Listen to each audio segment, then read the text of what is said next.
Hello, everyone. Welcome into Yelling from the Couch. This is a Week 6 pick'em from the NFL. I'm Brent Humphreys, joined by my co-host, Gage Bertovich. Gage, how's it going? Doing good, my man. How you doing? Doing great. Both our teams last week got some big wins for us. So back in that AFC North race is starting to get a little tight. We're getting here close to the middle of the season. Things are picking up. Yeah, if you would have told me, even at the beginning of the season or a couple weeks ago that, the Steelers would be tied atop the first place in the AFC North, I would have told you were crazy. But I don't know if that's a testament to maybe how good the team is or just how bad AFC North has started out. I'm not really too sure. Yeah, the Ravens have probably looked like the best team, but last past Sunday they did not look that great. The Steelers defense put it to them, and defense looked pretty good for Pittsburgh and shut Baltimore down. Yeah, and it's one of those classic Baltimore Pittsburgh matchups. You always know it's going to be a good game. You just never know year by year who's actually going to win it. Absolutely. So last night there was a game to start off Week 6. It was the Denver Broncos falling to the Kansas City Chiefs in Kansas City, 19-8, in what was an absolutely boring game from start to finish. Kansas City had one touchdown, four field goals, and Denver had one touchdown, 2-point conversion. Mahomes threw for 300 yards. Kelsey had 124 receiving yards, but they only hit the end zone one time, and it was just a snooze fest of a game. Gage, what did you think of this game last night? Yeah, you mentioned those stats a little bit from Kelsey and Mahomes. You look at the other side of the ball, Russell Wilson didn't even throw for 100 yards. And like you Yeah, said, they had that one touchdown pass. If you look just at the stats, offensive wise, for both teams, you would have thought Kansas City rolled away with this game. But for whatever reason, Denver's defense was able to play those bend but don't break situations. And, they actually played pretty well, only allowing 19 points to the Chiefs. And yet you look at this offense and it's like, can you guys do anything? Hello? Wake up, maybe? yeah. The Denver defense stepped up. Definitely didn't give up as many points as they have in other games this year. But it looked like the Denver of last year. The offense was kind of struggling a lot, but the defense would keep them in games. And they got down to where it was 16-8 in the fourth quarter, and kind of had a shot, but they never really felt in it. And you felt Kansas City when they got the ball back was going to go down and score, and that's what they did. So just one of those games, but it did look like the Denver Broncos of last season, and not the Denver Broncos of earlier this season where they was giving up 70 in a game. And it's one of those things that you look at and you're like, wow, you wouldn't imagine Russell Wilson, for example, to come from Seattle in that huge trade, come over to Denver and act like he's never played football before. I mean, this guy, he looks like Paxton Lynch out there, who used to be with the Broncos. I mean, he's just so bad in the Denver system that I don't know if Seattle was the only place he could succeed or what it is because you even got the different head coaches this year with Sean Payton in Denver, and he's still not playing like he could. He looks like he's washed up, and looks like that his time is over with. And like you said, it looks like he has forgotten how to be a quarterback in this league. Time will tell. We'll see. But so far, not good for the Russell Wilson era in Denver through a year and a half almost. Not at all, and it seems like Seattle made their trade at the perfect time. Absolutely. So we'll get into our pick'ems starting off this Sunday, 9:30, the NFL Network. The Baltimore Ravens will take on the Tennessee Titans in the International Series from London. The third straight week the NFL is live from London. Baltimore Ravens are a 4.5 point favorite. Gage, who do you like in this matchup? After seeing last week both the Ravens get upset by a divisional game against Pittsburgh, like we mentioned, and then the Titans also losing a divisional game against the Colts. Both teams, they've shown signs of promise, but they really haven't been able to execute, even though we said the Ravens look like the best team in the AFC North. after watching them a couple weeks, I almost want to say that they're not. And it goes back to your Cincinnati Bengals. I think they're the best team right now. The last time Lamar faced the Titans, and I believe it was his only time ever facing Tennessee, was in the 2021 playoffs when Lamar had over 170 passing yards and 120 rushing yards, and they ended up winning that game. I think Lamar kind of gets back to where he was. His receivers are actually able to hold on to the ball this week. Give me Baltimore on this one. Give me the points. I'm going to agree with you here. I'm going to take Baltimore. I'm going to take the points in this one. Baltimore struggled last week, but of course you can't really go by that because of the game that it was. It's always a slop fest with those two teams. Drag it out, you know, punch fest, whatever. Just dirty, ugly game every time. Kind of like that sentence I just had. But the Tennessee Titans have won 2 games this year.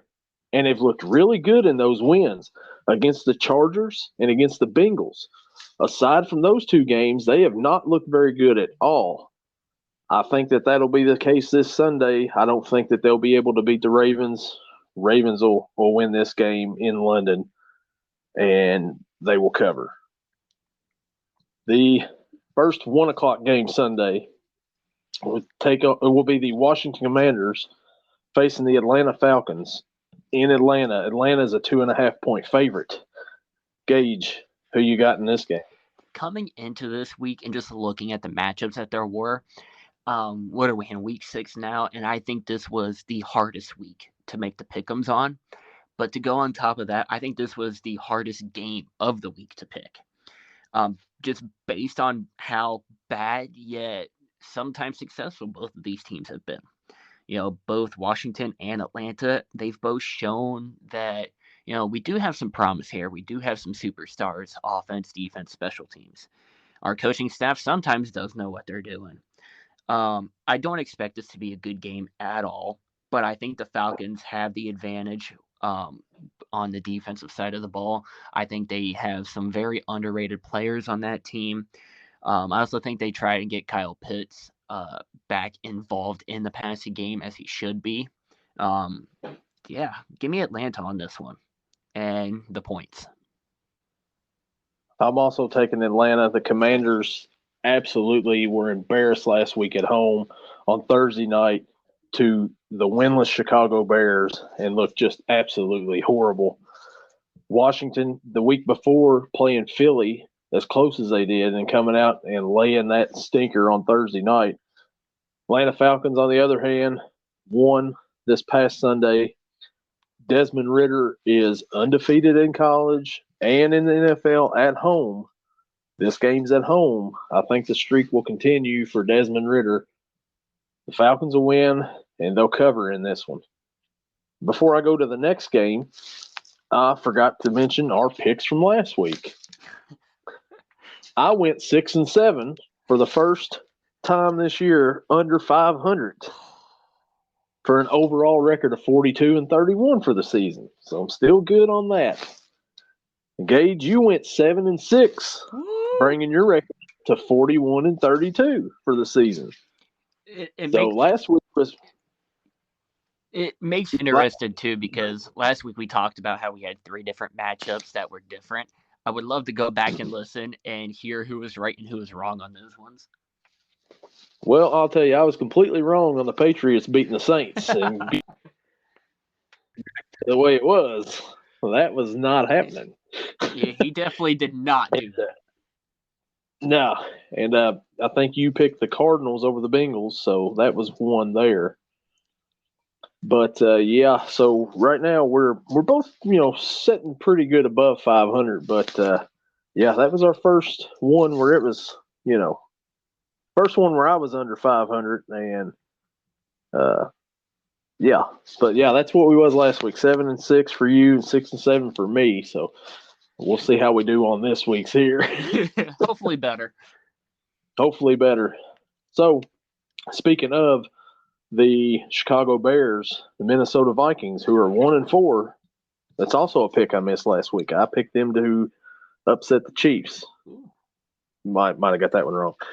They travel to Chicago to face the 1-4 Chicago Bears. Minnesota is a 3-point favorite. Gage, who you got? We just heard the big news here this past week that the Vikings lost Justin Jefferson to IR. Going to be out at least 4 weeks, could be longer, depending on how his recovery goes.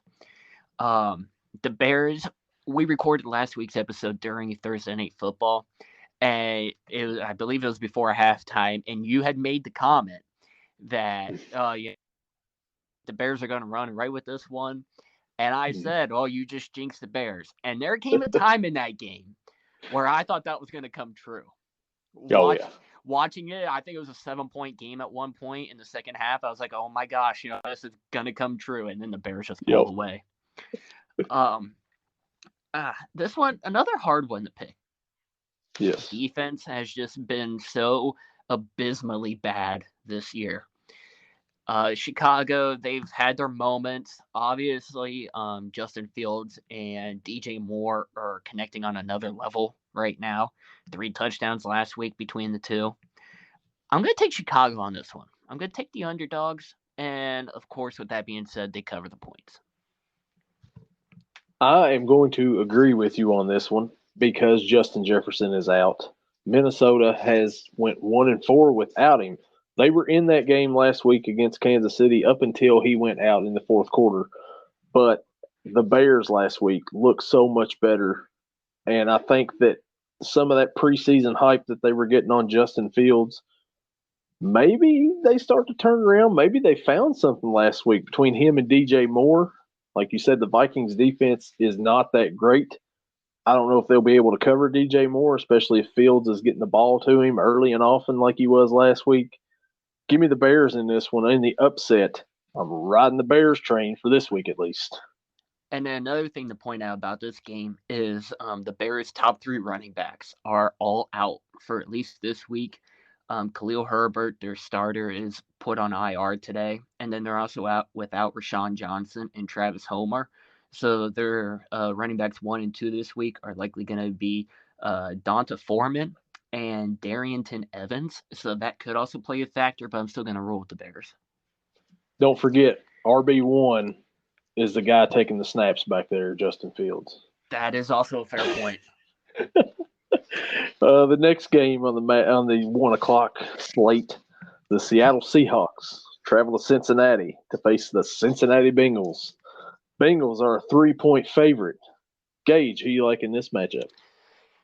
You just brought up a little bit ago that I did, in fact, pick the Cardinals last week over the Bengals, and man, did the Bengals prove me wrong. Having Jamar Chase, who said it before the week that he's always open, and then after the game posting a picture of 7-Eleven because they're always open. I think he is, in fact, always open after having 3 touchdowns and an absurd amount of yards last week. Burrow looked like his signature self. I wasn't too sure if he was still 100% healed from his calf injury, but I think it's safe to say he's pretty good to go now. Seattle, though, they're sitting at 3-1, coming off a bye week. But since he plays the way that they did last week, I don't think there's any way that Seattle can beat them. Give me the Bengals, and I think they cover. Seattle's got a high-powered offense coming into this game against the Bengals. Seattle had the week off last week. They're coming into Cincinnati. But Cincinnati got it right last week, finally. Joe Burrow said he was 100% over the calf injury before last week, and I said, prove it. Before I say anything, he's got to prove it. He went out Sunday. He proved it.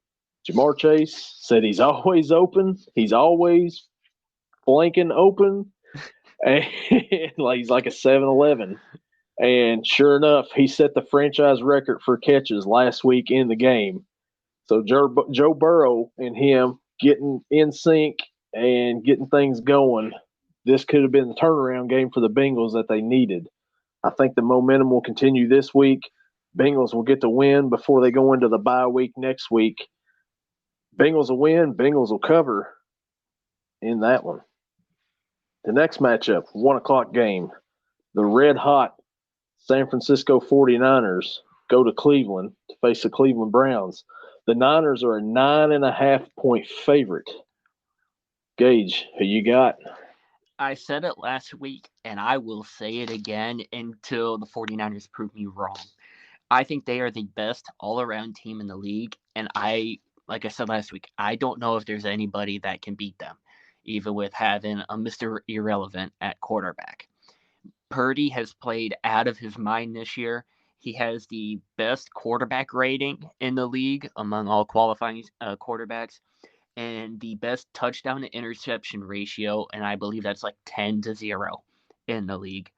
The Browns on their side of the ball, they have question marks all around right now. Deshaun Watson earlier today confirmed he is rolled out for the game, and that instead of starting their Dorian Thompson Robinson or whatever that rookie's quarterback name is, DTR. they're rolling with PJ Walker this week, who I don't know if they just signed him, if he's been on the team, but the only memorable moment I have of PJ Walker is his connection with DJ Moore in the one Carolina game that I forget who it was against, but it was some Hail Mary to win the game. Yep. I think the Niners defense is going to eat up PJ Walker to the point to where they might have to put the rookie quarterback in and bench Walker. The 49ers on this, and it's funny because you said the point spread was 9.5. When I was writing this out, I wrote down 49ers by at least 10. So I think they cover. I'm going to agree with you. I'm not picking against the Niners until they prove me wrong. Brock Purdy the other night was just spot on. One of the best performances by a quarterback that I've seen this year on Sunday Night Football in the dismantling of the Dallas Cowboys. They just beat them down 42-13, and the Niners are just pretty much unstoppable. I don't know anybody that's going to be able to stop them except for maybe themselves, like last year with the quarterback situation. The Browns, without Deshaun Watson coming off a bye week and turning to P.J. Walker, I also remember him as a former XFL star. Yep. And that's how he got his break with Carolina. And like you said, the one memorable play he had was the pass to DJ Moore. Don't see any of that magic this week because it won't be that close for it to come down to that. San Francisco wins. San Francisco runs over Cleveland, and they cover. Speaking of Carolina, our next game, the winless Carolina Panthers travel to Miami to face the Miami Dolphins. Miami's a 14-point favorite in this game. Gage, who do you like in this matchup? Being winless, I don't think the Panthers could ask for much of a harder matchup this week to try and get their first win. Although, a little bit news also earlier this week, another injured person. The Dolphins with their breakout rookie, that running back Devon A-Chain. He's out for at least 4 weeks, also put on the IR. But from what we saw in the beginning of the year from Raheem Mostert and what he was able to do in the running and passing game, I don't think they'll be missing much. Obviously, Mostert's going to be running back 1, and then I believe Jeff Wilson Jr. maybe will be running back 2. I don't think they're going to lose much in that sense. The Panthers, like we said, still looking for their first win. I think that'll continue. Give me the Dolphins. Give me the points. I totally agree with you in this one here. The Panthers haven't won all season. They're going to Miami, and Miami's missing A-Chain, but like you said, Mostert's playing. You still got Tyreek Hill, still got Tua, still got, just keep naming the weapons. Waddle. I mean, it just goes on and on and on. Chase Claypool. I mean, you got everybody. You got the big stars down there in Miami now, with the trade that they made last week. Yeah, I don't think you could say Chase Claypool and say that they have the big stars down there. I don't know. It's kind of like one of those. One of these things just doesn't belong here, and I think he's the odd man out in that sense. Which one of these is not like the other? But doesn't matter. The Dolphins are still going to win this game, and I think the Dolphins are going to cover this spread of 14. The next 1 o'clock matchup, the Indianapolis Colts travel to Jacksonville to face the Jacksonville Jaguars, who are actually playing in the States this week and not in London.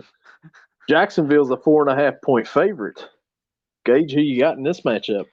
The Jaguars surprised everyone last week in their second London game in as many weeks with a huge upset over the Buffalo Bills. Although Trevor Lawrence, he's still continuing his streak that I brought up last week of games with one or less touchdown passes. But on the Colts side, they're going to have to roll without Anthony Richardson for an extended amount of time. So it's going to be Gardner Minshew mania time. And I don't know if I could trust Minshew. I'd like to think I could because of the spark that Minshew has provided in games that he has started. But you also look at, say, the running game and Jonathan Taylor and Zach Moss. Jonathan Taylor was active last week, but you wouldn't know it looking at the stats. So you don't know who's going to get a majority of the carries. You would like to think it would be Jonathan Taylor, but we just don't know. With that being said, I think Lawrence breaks that streak this week of one or less touchdowns, and I think he throws for at least 3 in this game. And I also think the Jags beat the Colts. The Colts last week come off of a victory over the Titans after the Titans had beaten the Bengals the week before. The Jaguars had a huge win over Buffalo, which hardly anybody saw coming. This week, the Colts traveled to Jacksonville with, like you said, Gardner Minshew as the quarterback. I'm going to go ahead and I'm going to pick the upset in this one. Give me the Colts to go to Jacksonville and upset the Jags. Jags are coming back from London after being over there for 2 weeks. Maybe not completely back in the States yet. I don't know. We'll see. Wow. But give me the Colts in this one. Upset City. The next 1 o'clock matchup, the last 1 o'clock matchup of the week, New Orleans Saints travel to the Texans to face. They travel to Houston, Texas, to face the Texans. New Orleans is a 2-point favorite. Gage, who you got in this matchup? C.J. Stroud, he's been balling this year. He is one of only 2 quarterbacks to not have a turnover, and I want to say he's on 3 weeks now of not getting sacked at all. I could be wrong on that. I know he was at least 2. I'm not sure if he got sacked last week, but I'm going to say 3 because it sounds a lot better. Mm-hmm. The rookie is super surprising, especially the history of Ohio State quarterbacks in the league. He might be the best one to come from OSU. Man, the Saints, on the other hand, their offense, you look at the names on it, and you're like, oh man, this team should be phenomenal. But they really haven't been. And it's kind of weird to say because everyone thought Derek Carr, going to a new home, everyone thought he would be, back to his prime self. And that just doesn't seem like that's been the case this year. Even though, their defense helped a tremendous amount last week in blowing out the Patriots, I think the Texans get the upper hand on this one. I'm going to take the underdogs on it. Give me the Texans. C.J. Stroud was not sacked last week, so you are correct with your 3-game streak of not being sacked. I am going to go with the Saints in this matchup. They beat down the Patriots last week. I know C.J. Stroud, Nico Collins. I bring that combination up every week for the Texans. They've been impressive, fun to watch those 2 guys go and do it. But I just feel like the Saints are going to come in and they're going to beat them. 2-point favorite. I think they win by 3.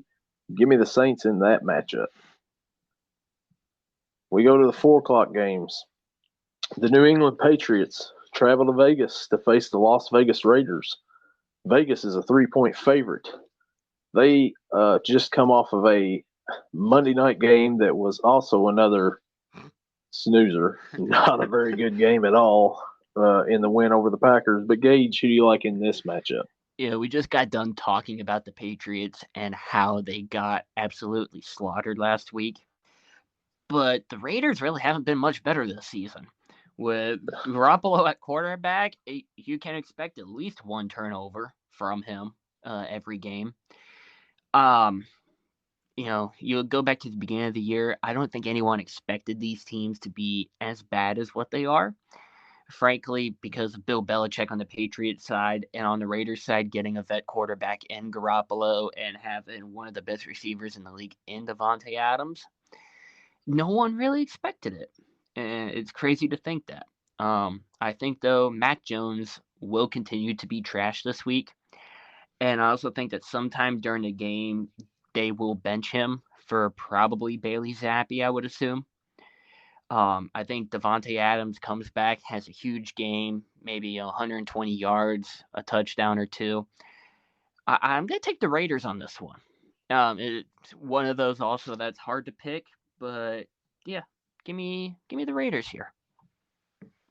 Give me the Raiders, too. I am no longer picking the Patriots. I picked them last week to upset the Saints, and that wouldn't work out at all because I said, well, Bill Belichick's the greatest coach of all time, but if he loses this, he should be on the hot seat. And after that, after the last few weeks, that man deserves to be on that hot seat. Bailey Zappi got a little run last week. I agree with you. I think that he's probably going to come in. He's probably going to play in this one. Don't think Mac Jones is the answer. But also on the Raiders side of things, Jimmy G has Devontae Adams, and he only had 4 catches the other night for 45 yards.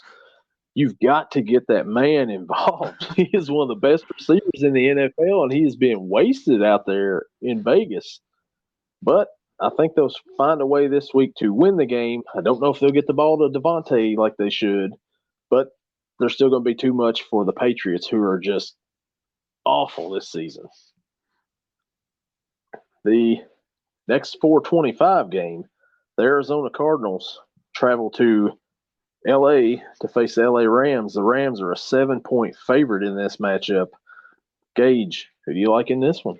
After picking the Cardinals last week and them getting absolutely destroyed by the Bengals, knowing that the Rams offense this week, they have Cooper Kupp, who will likely be more involved in what he was last week, even though the first drive he had like 5 catches for 56 yards, just to let him know his presence was there.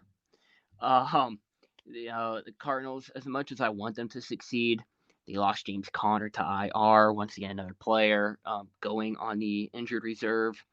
Their passing game has been okay, but it's not been anything special. And their defense has just been bad. Like I mentioned earlier, allowing 3 touchdowns to Jamar Chase last week, showing that the Bengals offense is, in fact, back. I think the Rams, once again, get Cooper Kupp involved. They get Puka involved. I also think they get the run game going a lot more, something they've been lacking past couple weeks. Get the Rams on this one, and I think they cover. Cardinals last week played the Bengals pretty close up until the James Conner injury, and when he went out, he went on IR. That actually hurt the Cardinals in that game, and the Bengals had too much firepower anyways. But I think this week the Cardinals going to the Rams, that's going to hurt them being without Conner to help Dobbs in the passing game. Give me the Rams. Rams, I don't think they'll cover. I think that it'll be closer than that because the Cardinals have played tough every game except for last week was kind of, they Bengals kind of ran away with it towards the end there. But I think the Cardinals will cover in this one, but give me the Rams to win this game. Okay. The next 4:25 matchup, the Philadelphia Eagles travel to East Rutherford, New Jersey to face the New York Jets. Philly is a 6.5-point favorite. Who you got in this one, Gage? This game is one of those that I predict this week is actually going to be a really good game and be close. I think Zach Wilson gives another good showing out there. But I think that the Eagles' offense is just way too much for the Jets to handle. I saw earlier today Sauce Gardner is questionable, and if he doesn't play, the Philly's going to take full advantage of that with A.J. Brown. With that being said, give me Philly on this one. And it's hard to say whether they cover or not. If Sauce Gardner plays, I don't think they cover. If he doesn't play, I do think they cover. I'm going to rock with he does play and say that they don't cover. So, Sauce Gardner being questionable changes my pick in this one. I was going to take the Jets to upset Philly at home this week and get a huge win for the Jets for this season. But Sauce Gardner being questionable, he does not play. Like you said, they're going to take advantage with A.J. Brown because he is already hard to cover as is. And if you take out one of the best defensive backs in the league that's going to be on him out of the equation, there is no chance that they're going to be able to cover A.J. Brown. Philly's going to exploit that. Give me Philly to win this by a touchdown. So I say they'll cover. The next 425 game, the Detroit Lions go down to Tampa to face the Tampa Bay Buccaneers. Detroit is a 3-point favorite. Gage, who you got? The Lions, they're on fire this season. They're sitting at 4-1. They're first in their division, and I don't think anyone expected them to do as good as what they've done this year. They have Sam Laporta, their rookie tight end. They have all the receiving weapons, and then 2 really good running backs. The problem with that is their rookie running back, Jahmyr Gibbs. He has officially been rolled out for this week. And also the rookie tight end, Sam Laporta, he's questionable. So not sure if he's going to play. And then on the defensive side, one of their rookie defensive backs, Brian Branch, is also out this week. Does that change much? I don't think so. David Montgomery has looked incredible, even with giving some carries to Jahmyr Gibbs. The Bucs, on the other hand, they've been up and down, even while sitting at 3-1. They have shown a lot of signs of failure, but also a lot of signs of, really good potential. You still got Mike Evans in there. You still got Rashad White. And I think this goes back to the first week that we did this. And I said you have Baker Mayfield at quarterback, which I think is going to cause you a problem. I'm going to take the Lions on this one, and I do think they cover. It'll probably be like an 8 or 9 point victory. So, as I've stated on this podcast for some reason, every week, I have picked against the Tampa Bay Buccaneers. I am 1-3 in those picks so far. But this week, I'm going to change. No, I'm not. I'm taking the Detroit Lions. They're winning. They're covering. Tampa Bay still has Baker Mayfield as a quarterback, right? Exactly. Lions win. Lions cover. Let's move on to the next one. Tampa Bay is losing. You almost had me on that. There's an irrational hate I have against Tampa Bay, and for no reason, just because I've picked against them a couple times, and I just keep going. We're keep riding that train all year. So that'll lead us to Sunday night. The New York Giants, boy, what a Sunday night game we got here. Travel to Buffalo to face the Buffalo Bills. Buffalo is a 15-point favorite. Gage, who do you like in this one? Man, I feel like this, just the hardest. It's not hard at all to pick. Even though Buffalo did get upset, like I mentioned earlier last week, by Jacksonville, but Stephon Diggs and Gabe Davis, they still both went over for 100 yards. I think even if just one of them does that this week, there is no reason why Buffalo should lose. This seems like the injury week in the NFL, because earlier today, Saquon Barkley questionable this week. Daniel Jones is out. What's that? Tyrod Taylor, I think, is going to be the starting quarterback. Tyrod Taylor. Yeah, I mean, revenge game for Tyrod? No, not at all. There is absolutely no reason that the Bills should lose this game.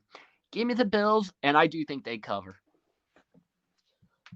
I mean, what else do you say in this one? I mean, the Bills, they're going to win. I think they're going to cover. The Giants' offensive line is just completely horrible. Daniel Jones took 10 sacks a couple of weeks ago. No wonder he's injured, not playing.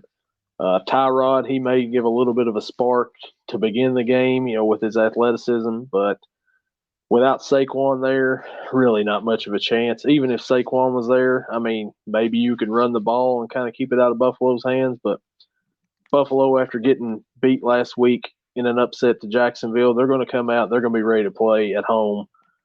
Bills Mafia is going to be probably jumping through tables all freaking day until 8:20 and be just rowdy as can be by that time. And this game will be over with by halftime. Buffalo wins. Buffalo covers.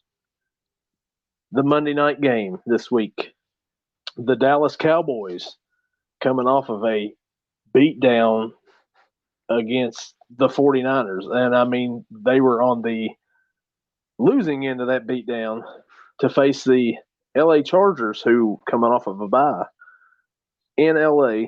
Dallas is a 2-point favorite in this one. Gage, you like? Wow, a 2-point favorite in Dallas for the Cowboys in LA is absolutely, I think, awful on whoever made the spread. Like you said, Yes. the Cowboys, they're trying to come off a beatdown last week. They've had a very up and down season. The Chargers still trying to find an answer for who's going to step in for Mike Williams and become wide receiver 2 next to Keenan Allen. I don't think that's going to matter, though, because whoever steps up, whether it be their rookie or Joshua Palmer, who's been with the team for a while, I think the Chargers are the better team all around, question mark?